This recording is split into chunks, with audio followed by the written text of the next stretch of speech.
All right, so good day and welcome to Covenant Science tutorial on today's episode of the General Studies GST111, which is Introduction to Communication in English and Library Studies as well, but focusing more on the communication in English. I'll be speaking on a topic today known as the English adjectives. All right, so adjectives are words that are used to describe. They make descriptions of nouns, of pronouns, and of noun phrases. An adjective is a family of words whose primary function or role in a sentence or description, okay, is to paint uh, a picture of the operation or the state of a noun. Yes, it creates pictures, vivid pictures of nouns, which are persons, places, animals, things, abstract ideas, or concepts. Okay, so do not forget where we're coming from, that the part of speech is a family of words categorized on the basis of their functions in a sentence. And these group of words, we call them word classes, and they are categorized into two, which are the open class category and the closed class category. All right. A part of speech or a word class is said to be of open class category if we cannot exhaust its members.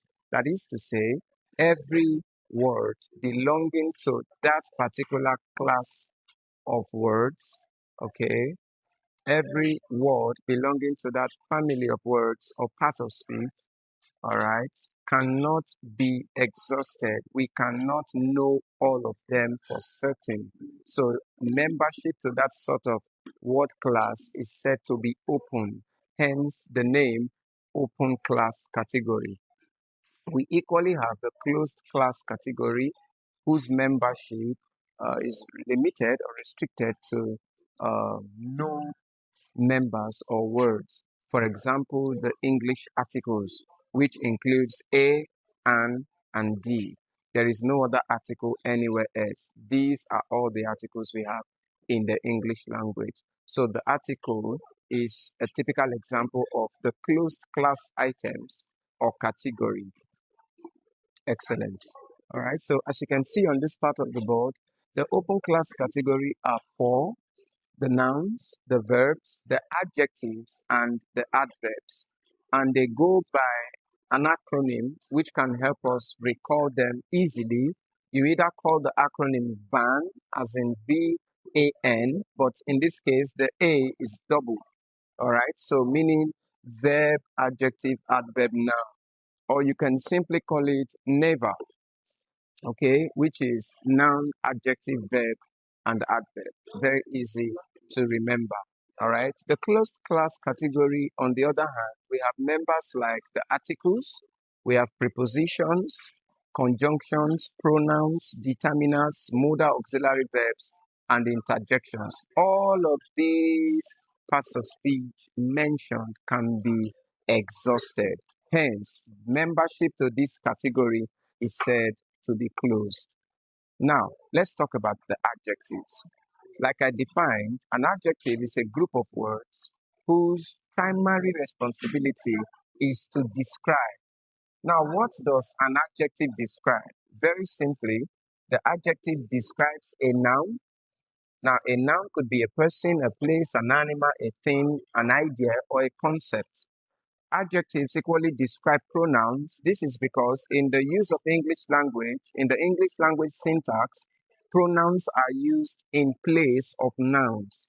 Hence, whatever can describe a noun, conversely, should describe a pronoun. All right? And then your adjectives can equally describe what we call noun phrases, which are nouns. Okay? Inevitably. Now, the adjectives can be classified in two ways. All right? Morphologically and syntactically. Morphologically and syntactically. Morphologically, an adjective is identified by the presence of certain suffixes. Morphologically, an adjective is identified by certain suffixes.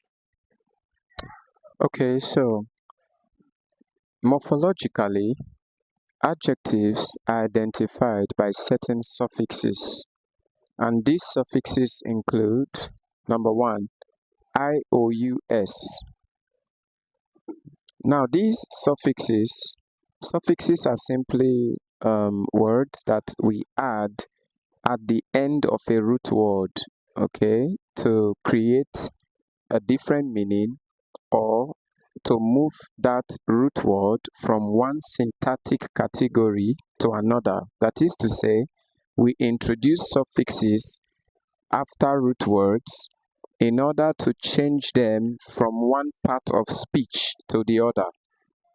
For example, the word riot, R-I-O-T, is a noun, yes, which is a protest, an activity that suggests that people are revolting against something, for example, a government policy.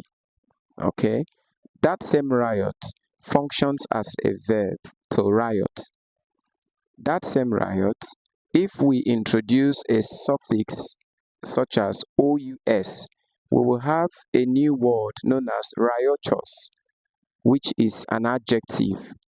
Okay, and riotous as an adjective will mean to be noisy, chaotic. It will mean bedlam, a sight of so much noise and confusion. Okay, so the OUS we introduced at the end of the word riot is a suffix.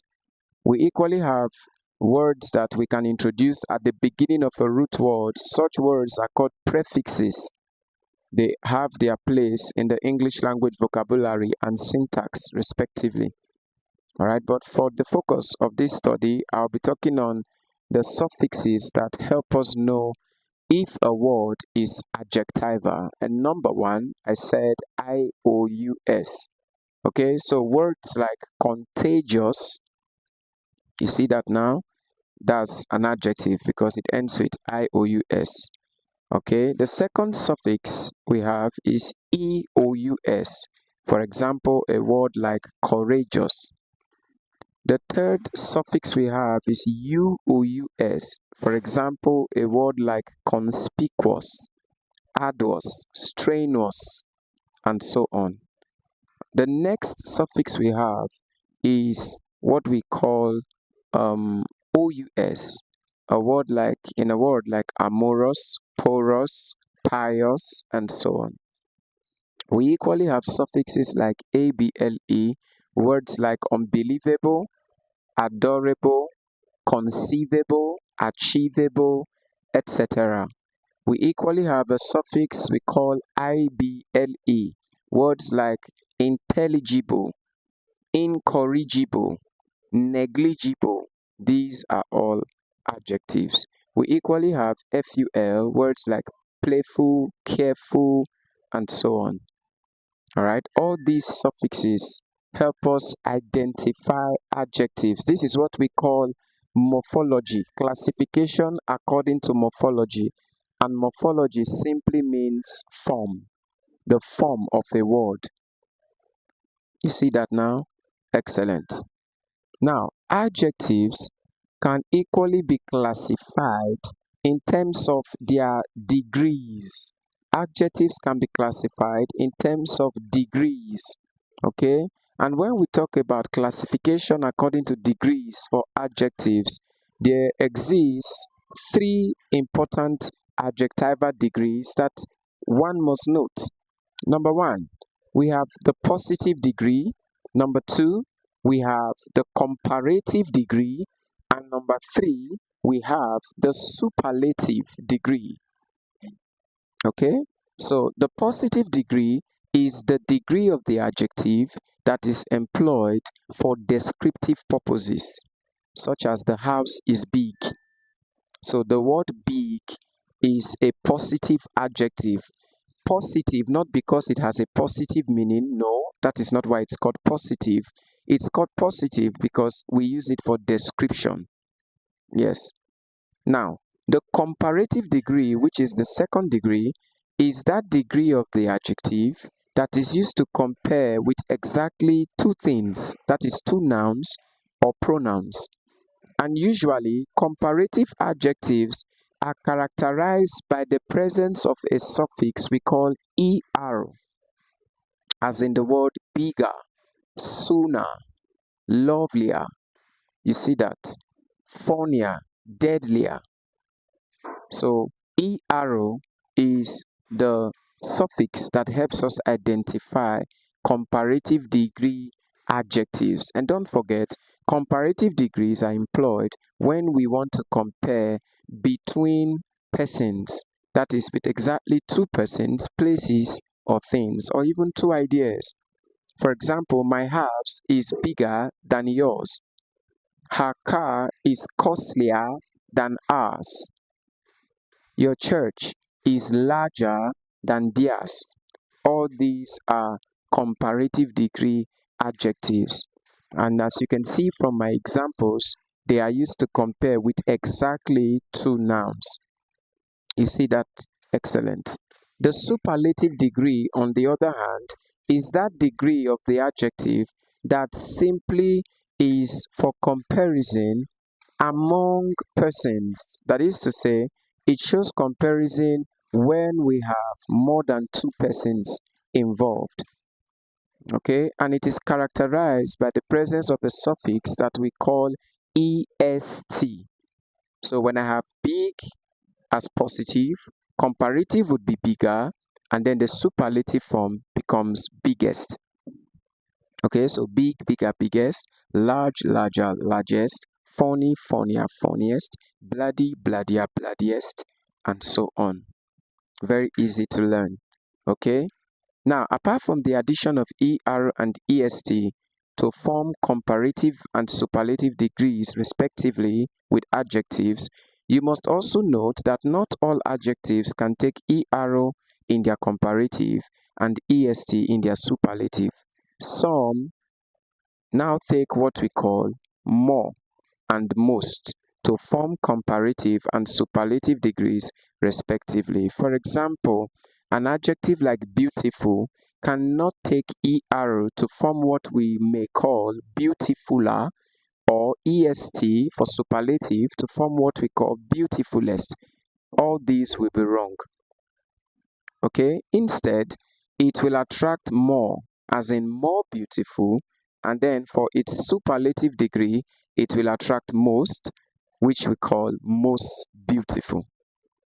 Okay, so for knowledge purposes, please note when an adjective is monosyllabic or at best disyllabic, it could attract er and est to form its comparative and superlative degrees respectively. Okay, but whenever an adjective has exceeded two syllables, it becomes difficult attaching er and est to form its comparative and superlative degrees respectively. To form its comparative and superlative degrees respectively. Please take note of that.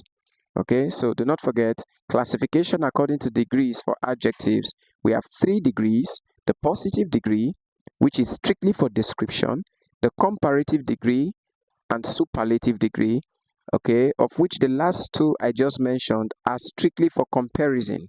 The difference being that the comparative degree is to compare two, exactly two in English, two persons, places, things, ideas, and so on. The superlative degree, on the other hand, is for comparing more than two. And don't forget I mentioned that comparative takes er and the superlative takes est. And remember that the addition of er and est to form comparative and superlative degrees with adjectives is more obtainable or popular with adjectives that are either monosyllabic or disyllabic. Alright? The moment an adjective has exceeded more than 2 syllables, addition of er or est could result in what we call clumsiness. Now, moving on, you employ comparative degrees in the English language grammar, all right, when, number 1, you have exactly two persons involved in a question. Okay, for example, she is dash than I. All right, and then they give you options: A, tall; B, taller; C, tallest; D, more tall. Do you see that? Or most tall. All right, so my answer would preferably be taller. She is taller than I am. Very easy. All right, excellent. Now, I also use a comparative degree when the gap I have been given to fill with an adjective is placed directly before the word than. Do you see that? So anytime we make comparisons using the word than, we must employ comparatives, e.g., bigger than, faster than, taller than, slower than, neater than, longer than, hotter than, colder than, and so on. So whenever a comparison is made using than, please attach a comparative degree adjective to that construct. Excellent. Lastly, when we have the word between starting a question, then we employ comparatives as well. So when you read a question like between my sons, for example, between my sons, Samuel is dash, for example. Okay, now the word between in English implies that the persons involved are just two. This is one of the numerous tricks that examiners employ in order to mesmerize students or exam candidates. So whenever you hear or see between, just know that the examiner expects you to know that there are two persons involved. Because it is not every time in the use of English that we get to mention the number of persons that are involved in an action. So there are words that we use to mask that number. Okay, but if you are well read or well versed, you should know that the word between is for two persons, just as the word among is for more than two. That's right. So when a question begins with among, it means I am to supply a superlative degree. Okay, excellent. So between my sons, Samuel is healthier. Do you see that? Excellent. So because between talks about two persons. Okay, all these are tips on how to employ comparative degrees and superlative degrees. Let me also state at this point that it is not grammatically acceptable to use adverbials of degree with comparative and superlative. Okay, so we don't use adverbials of degree such as very, so, rather, quite, to with adjectives that are comparative or superlative. For example, my house is very hotter than yours. That's grammatically suicidal. You don't do that. Okay? This is because adverbials of degree show degree, and adjectives, especially when they are comparative or superlative, they are equally showing degree. So we cannot juxtapose, that is to say, we cannot place two things that perform the same function side by side. That is grammatically unacceptable.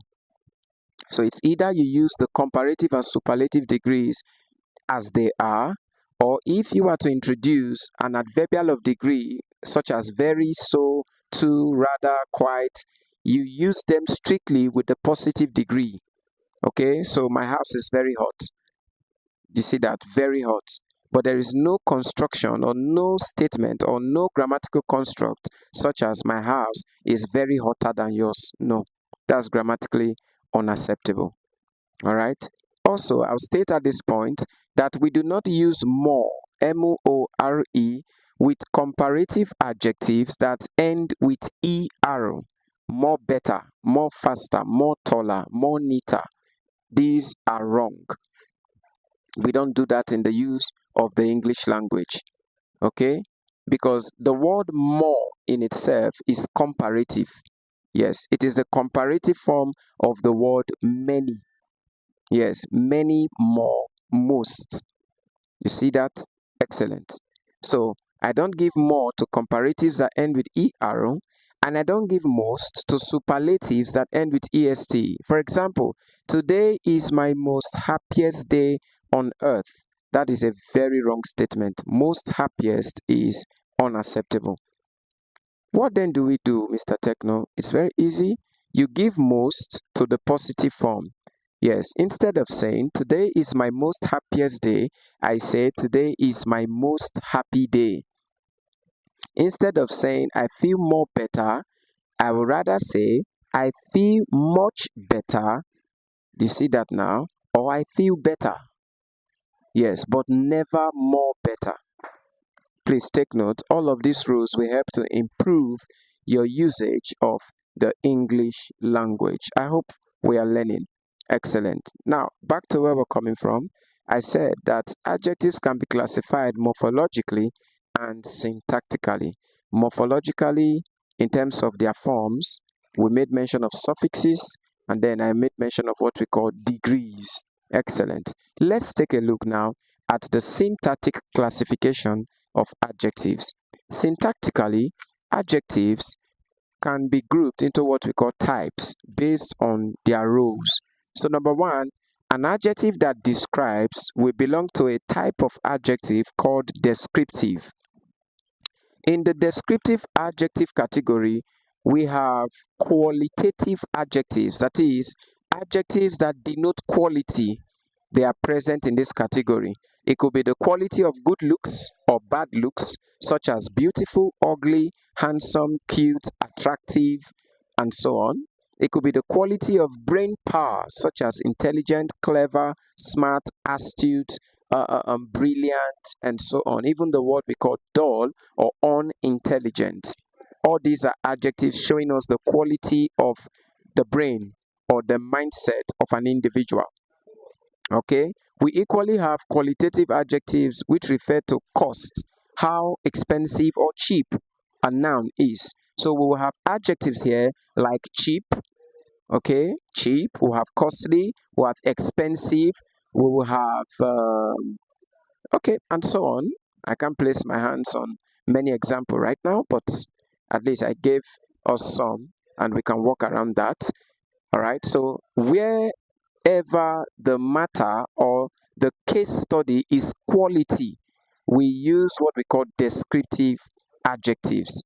Number two, we have adjectives that are quantitative. That is, they help to show amount, the amount of nouns involved in something or the amount of nouns being talked about. These adjectives, all right, contain words that we call quantifiers. Examples includes words like few. Okay, I have few oranges left. Words like few, words like many, several, some, little. All these words are quantitative adjectives, also known as quantifiers. Okay, my mother bought several oranges. We lost several points to our opponents. Okay, the patient has lost some blood. Do you see that? They have to show us quantity or amount. The third category of adjectives, okay, are adjectives that point out nouns or pronouns, and we call them demonstrative. Okay, so a demonstrative adjective is simply a demonstrative pronoun that points out nouns or pronouns, thereby referring to them or creating a category for them. E.g., these oranges are bad. These, These, these oranges are bad. So the word these there is a demonstrative adjective. We equally have this, This. This ball is too big. We equally have that. That girl is respectful. We equally have those. Those friends of yours are good looking. All right, these are demonstrative adjectives. Now, these are the basic types of adjectives that we have. Descriptive, which are also called qualitative adjectives. I made mention of quantitative adjectives, which contain words that show us amount, and I call them quantifiers. And I made mention of examples like some, several, okay, little, few, and so on. And lastly, I made mention of something that we call demonstrative adjectives, which I defined as demonstrative pronouns that point out to nouns. Now, before we go, you should know this, that in terms of how an adjective operates, adjectives describe, very good. And we have what we call descriptive adjectives, which we already know. Okay, now the descriptive work of an adjective, we call it modification, or we say modify. So I could also define an adjective as a word that modifies a noun or a pronoun. Modifies. Okay, now we have two types of adjectives based on their position when modifying nouns. Okay, we have what we call pre-modifiers, and then we have what is called post-modifiers. An adjective will be considered a pre-modifier if it comes before the noun it describes, e.g., big snake, cheap talk, funny joke. You see that now? So big, cheap, funny are all adjectives. And as adjectives, because they are coming before the nouns they describe, they are described or said to be pre-modifiers. Pre means before. Do you see that? Excellent. On the other hand, we have a type of adjective called the post modifier. These adjectives come after what they describe. So whenever we put an adjective after the noun, it is to qualify or modify or describe. That adjective is a post modifier. The house is big. You see that? This talk is cheap. Cheap, coming after talk. These are examples of post modifiers. Okay, some textbooks will tell you we have what is called attributive adjectives. Attributive adjectives is just another name for pre-modifiers. Okay, then post modifiers are also called post positive adjectives. And then we have a last category which some authors talk about, which is called the predicative adjectives. But predicative adjectives are actually post modifiers in their operation because they come after the nouns they describe. All right, it is just that a predicative adjective is that adjective that helps to complete the meaning of a verb. She is stupid. Stupid there is a post modifier. It is equally predicative because it is completing the action of the verb is. Okay, so it is helping to make a comment or to leave a remark on the subject as well. All right, so ladies and gentlemen, with this, we are done with the adjectival category. The next video coming up is going to be on adverbs. If you have learned and if this channel has been helpful to you, do leave a like on this video, subscribe to the channel, and tell your friends or colleagues about Covenant Science Tutorial online. I'll see you next time.